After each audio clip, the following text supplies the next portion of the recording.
اعوذ باللہ من الشیطان الرجیم بسم اللہ الرحمن الرحیم۔ میرے بھائیو، آج ہم چند آیتیں دیکھیں گے کہ اللہ تعالیٰ بتا رہے ہیں کہ ایسا عذاب دیں گے قیامت کے دن جو اس سے پہلے کبھی کسی نے نہیں دیکھا ہوگا، اور اس کی 3-4 وجوہات اللہ نے بیان کی ہیں کہ اتنا شدید عذاب کن کو ملے گا۔ ایک وہ جو مسکینوں کو کھانا نہیں کھلانے کی ترغیب دیتے، اور دوسرا وہ جو مال کی محبت میں بری طرح گرفتار ہیں، میجورٹی اسی میں ہے، جو میراث کا مال سمیٹ کر کھا جاتے ہیں، جو یتیم کی عزت نہیں کرتے۔ آئیے دیکھیے اللہ تعالیٰ کیا کہہ رہے ہیں۔ سورہ فجر 89 نمبر سورہ، اس کی 15 نمبر آیت سے اللہ کہتے ہیں، بلکہ 14 نمبر آیت سے اللہ کہہ رہے ہیں، ان ربک لبالمرصاد، بے شک تیرا رب نافرمانوں کے گھات میں ہے۔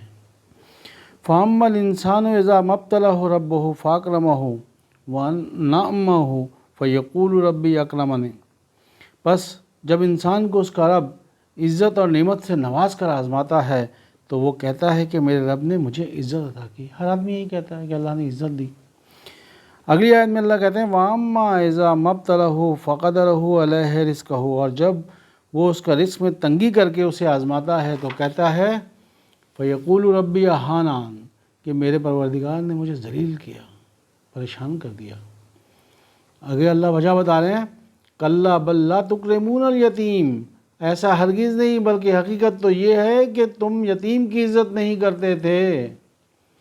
وَلَا تُحَاضُّونَ عَلَىٰ طَعَامِ الْمِسْكِينِ، اور مسکینوں کو کھانا کھلانے کی ترغیب نہیں دیتے تھے۔ جو میں ہمیشہ کہتا ہوں کہ اللہ تعالیٰ نے بڑا فوکس کیا ہے کہ ہم نے غریبوں کو کھانا کھلانا ہے۔ وَلَا تُحَاضُّونَ عَلَىٰ طَعَامِ الْمِسْكِينِ، اور مسکین کو کھانا کھلانے کی ترغیب نہیں دیتے تھے۔ وَتَأْكُلُوا التُّرَاثَ أَكْلًا لَمًّا، اور تم میراث کا سارا مال سمیٹ کر کھا جاتے تھے۔ اکثر آپ سنتے ہیں لوگ زمین کے جھگڑے میں ایک دوسرے کو مار دیا۔ وَتُحِبُّونَ الْمَالَ حُبًّا جَمًّا، اور تم مال کی محبت میں بری طرح گرفتار ہو، اسی لیے ساری کرپشن ہوتی ہے مال کی محبت کی وجہ سے۔ کَلَّا إِذَا دُکَّتِ الْأَرْضُ دَکًّا دَکًّا، یاد رکھو جب زمین کوٹ کوٹ کر ریزہ ریزہ کر دی جائے گی۔ وَجَاءَ رَبُّکَ وَالْمَلَکُ صَفًّا صَفًّا، اور تیرا پروردگار اور فرشتے صف بصف آئیں گے۔ وَجِیءَ یَوْمَئِذٍ بِجَہَنَّمَ، اور جس دن جہنم کو حاضر کیا جائے گا۔ یَوْمَئِذٍ یَتَذَکَّرُ الْإِنسَانُ وَأَنَّىٰ لَهُ الذِّکْرَىٰ، اور اس دن انسان نصیحت حاصل کرے گا، مگر اس کے لیے نصیحت کس کام کی؟ جب ہم نے جہنم دیکھ لیا پھر اب نصیحت کا کوئی کام نہیں ہے۔ ہم نے اس دنیا میں مرنے سے پہلے ہی اچھے کام کرنے کی کوشش کرنی ہے۔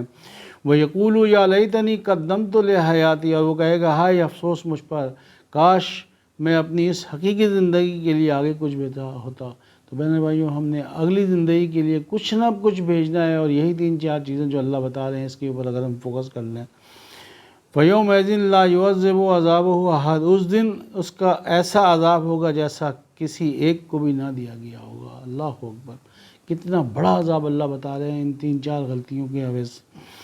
اور وہ لوگ وَلَا يُوثِقُ وَثَاقَهُ أَحَدٌ، اور نہ ہی کوئی اس کے جکڑنے کی طرح جکڑے گا۔ اب وہ لوگ جو یہ کام نہیں کر رہے ہیں، مطلب غریبوں کو کھانا کھلا رہے ہیں اور مال نہیں جکڑ رہے ہیں، مال کی محبت میں گرفتار نہیں ہیں، ان کے لیے اللہ کہتے ہیں اگلی آیت میں یا ایھا النفس المطمئنہ، اے نفس مطمئن، ارجعی الی ربک راضیۃ مرضیہ، اپنے پروردگار کی طرف لوٹ چل ایسی حالت میں کہ تو خوش اور پسندیدہ ہو۔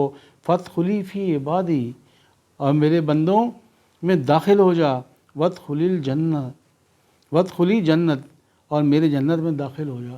تو اللہ تعالیٰ ہمیں توفیق دے کہ ہم اس کیٹیگری میں آ جائیں جب اللہ تعالیٰ یہ کہے کہ اے نفس مطمئن تو جنت میں داخل ہو جا، میری طرف آ جا، نہ کہ ایسا عذاب جو کہ اللہ کہہ رہے ہیں کسی نے نہیں دیکھا ہوگا۔ تو اللہ تعالیٰ ہمیں توفیق دے۔ رمضان کا مہینہ ہے کہ ہم کوشش کریں کہ میکسیمم اللہ کی کتاب کو سمجھ کے پڑھنے کی کوشش کریں اور اس پہ عمل کرنے کی کوشش کریں، تو اللہ تعالیٰ ہمیں سیدھا راستے کے اوپر ضرور چلائے گا۔ ربنا تقبل منا انک انت السمیع العلیم وتب علینا انک انت التواب الرحیم وما علینا الا البلاغ المبین۔ پھر کہوں گا شیئر کریں، سبسکرائب کریں، ایک دوسرے کو بتائیں۔ وآخر دعوانا ان الحمد للہ رب العالمین۔